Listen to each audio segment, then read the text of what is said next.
नमस्कार, मी श्रीधर कुलकर्णी। आज आपल्याला शेअर मार्केटमध्ये काय घडामोडी घडल्या या संदर्भात थोडक्यात माहिती सांगणार आहे। त्यापूर्वी आपण 1 मिनिटभर आजच्या बजेटविषयी बोलूया।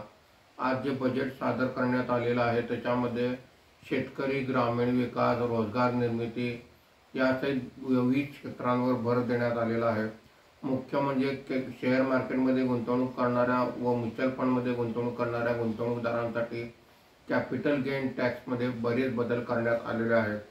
याखेरीज जे पगारदार नोकर आहेत त्यांना न्यू इन्कम टॅक्स रिजिममध्ये स्टँडर्ड डिडक्शनची सवलत देण्यात आलेली आहे।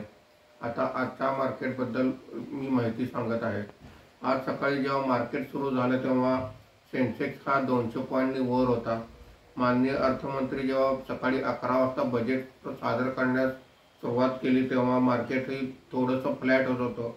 त्यानंतर जेव्हा अर्थमंत्र्यांनी टॅक्स प्रपोजल सांगण्यास सुरुवात केली त्यावेळी मार्केटमध्ये मोठ्या प्रमाणावर घसरण दिसून आलेली होती। नंतर पुन्हा रिकव्हरी सुरू झाली व मार्केट बंद होताना सेन्सेक्स फक्त 73 पॉईंटने घसरून 80,429 वर बंद झालेला आहे। निफ्टी हा 30 पॉईंटने घसरून 24,479 वर बंद झालेला आहे। आजच्या कामकाजामध्ये BSE fast moving consumer goods index 2.48% वर आहे। BSE कन्झ्युमर ड्युरेबल इंडेक्स 2.45% वर आहे। BSE IT इंडेक्स 0.82% वर आहे। BSE मिड कॅप इंडेक्स 0.74% खाली आहे। BSE स्मॉल कॅप इंडेक्स 0.66% खाली आहे। आजच्या कामकाजामध्ये निफ्टीमध्ये वाढलेले मुख्य शेअर्स पुढील प्रमाणे आहेत। Titan 6.53%, ITC 5.50%, Tata consumer product 4.32%, अडानी पोर्ट 2.73% अशी वाढ आहे। आज निफ्टीमध्ये घसरलेले मुख्य शेअर्स पुढील प्रमाणे आहेत।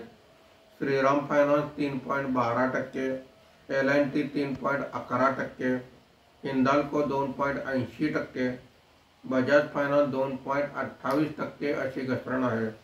आज FIIने 2,975 कोटी रुपयांची विक्री केलेली आहे। देशी वित्तीय संस्थांनी 1,419 कोटी रुपयांची खरेदी केलेली आहे। धन्यवाद।